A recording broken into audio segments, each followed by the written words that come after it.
साथियों नमस्कार। और कल की वीडियो में आपने सुना कि भगवान श्री कृष्ण ने तामसिक, राजसिक और सात्विक सुख के लक्षण बताए। उन्होंने बताया कि सात्विक सुख के क्या लक्षण हैं, सात्विक सुख किस प्रकार प्राप्त किया जाता है। सात्विक सुख में प्रारंभ में जो प्रयत्न किए जाते हैं वो कठिन महसूस होते हैं, लेकिन उनका फल अमृत के तुल्य होता है। और सात्विक सुख में इसके अलावा मनुष्य परम गति को प्राप्त करता है और भगवत प्राप्ति होती है। और राजसिक सुख में जिस समय मनुष्य भोगों को भोग रहा होता है उसको वो उस समय सुख के तुल्य महसूस होते हैं, प्रतीत होते हैं, लेकिन उनका परिणाम भी विष के तुल्य ही होता है। और इसी प्रकार तामसिक सुख में मनुष्य जो भी कर्म करता है उसको वो अच्छे लगते हैं, लेकिन उनका परिणाम भी अच्छा नहीं होता और उससे उनकी आत्मा विमोहित होती रहती है।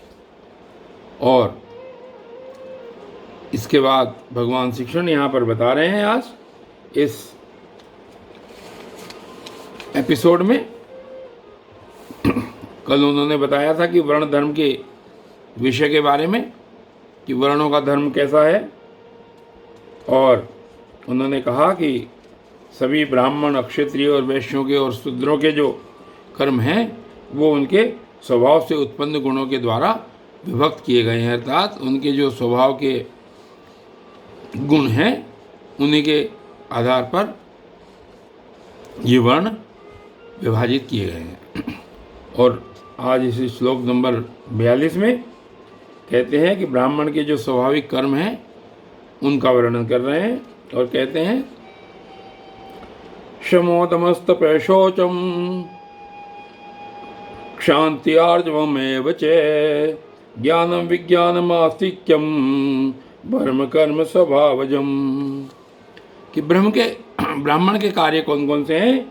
अंतःकरण का निग्रह करना, इंद्रियों का दमन करना और धर्म पालन के लिए कष्ट सहना, और बाहर भीतर से शुद्ध रहना। बाहर और भीतर की जो शुद्धि है वो पूर्व में बताई जा चुकी है। और उसके बाद दूसरों के अपराधों को क्षमा करना, शांति, दूसरों के अपराधों को क्षमा करना, मन, इंद्रिय और शरीर को सरल रखना। और क्या करना? वेद, शास्त्र, ईश्वर और परलोक आदि में श्रद्धा रखना, वेद शास्त्रों का अध्ययन अध्यापन करना और परमात्मा के तत्व का अनुभव करना। ये सब के सभी ब्राह्मण के स्वाभाविक कर्म हैं। इस प्रकार ब्राह्मण के जो स्वाभाविक कर्म हैं उनको बताया गया कि अंतःकरण का निग्रह करना, इंद्रियों का दमन करना, धर्म पालन के लिए कष्ट सहना, बाहर भीतर से शुद्ध रखना, दूसरों के अपराधों को क्षमा करना, मन, इंद्रिय और शरीर को सरल रखना, वेद, शास्त्र, ईश्वर और परलोक इत्यादि में विश्वास रखना, श्रद्धा रखना, वेद शास्त्रों का अध्ययन अध्यापन करना और परमात्मा के तत्व का अनुभव करना। ये सब के सब ब्राह्मण के स्वाभाविक कर्म है। और उसके उपरांत श्लोक संख्या 43 में क्षत्रिय के स्वाभाविक कर्मों का वर्णन कर रहे हैं। कह रहे हैं शौर्यम तेजो धृतिर्दाक्ष्यम युद्धे चाप्य पलायनम दानमीश्वरम भावश्च क्षात्रम कर्म स्वभावजम। और ये कह रहे हैं कि शूरवीरता, तेज, धैर्य और चतुरता और युद्ध में भी न भागना, दान देना और स्वाभिमान, ये सब के सब ही क्षत्रिय के स्वाभाविक कर्म हैं।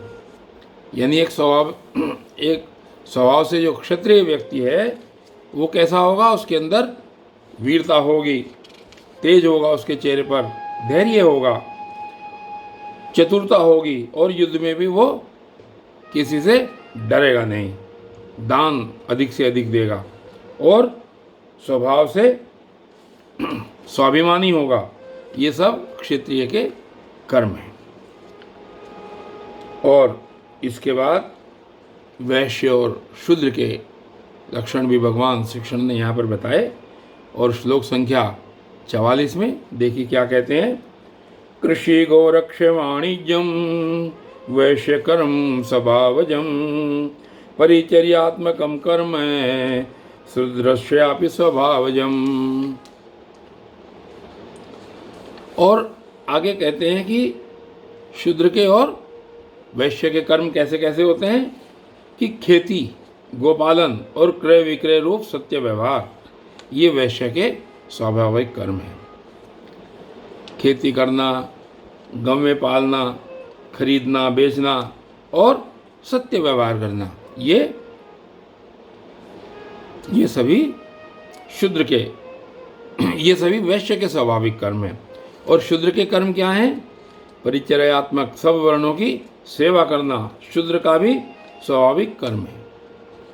यानी कि सभी वर्णों की सेवा करना ये शूद्र का स्वाभाविक कर्म है। इस प्रकार यहाँ पर भगवान श्री कृष्ण ने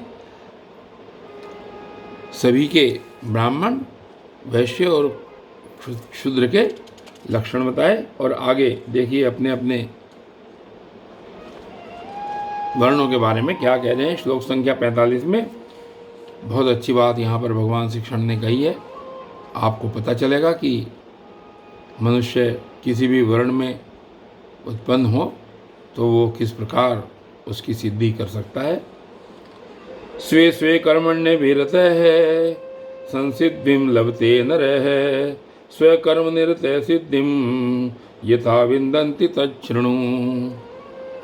और ये कह रहे हैं कि अपने अपने स्वाभाविक कर्मों में तत्परता से लगा हुआ मनुष्य, चाहे वो अपने कर्मों में लगा हुआ ब्राह्मण हो, चाहे वो अपने कर्मों में लगा हुआ वैश्य हो, और चाहे वो अपने कर्मों में लगा हुआ शूद्र हो, अपने अपने स्वाभाविक कर्मों में तत्परता से लगा हुआ मनुष्य भगवत प्राप्ति रूप परम सिद्धि को प्राप्त हो जाता है। और अपने स्वाभाविक कर्म में लगा हुआ मनुष्य जिस प्रकार से कर्म करके परम सिद्धि को प्राप्त होता है, उस विधि को तू भी सुन। अब यहाँ पर भगवान श्री कृष्ण ने बताया है अर्जुन को कि मनुष्य, ब्राह्मण, क्षत्रिय और शूद्र तीनों के स्वाभाविक कर्म अलग अलग हैं।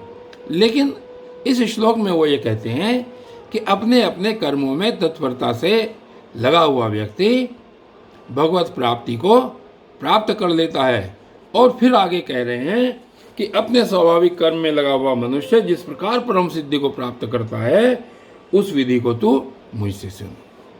और साथियों, आगे ये कौन सी विधि है जो विधि भगवान श्री कृष्ण अर्जुन को बताएंगे, ये कल की वीडियो में देखा जाएगा। तब तक के लिए धन्यवाद।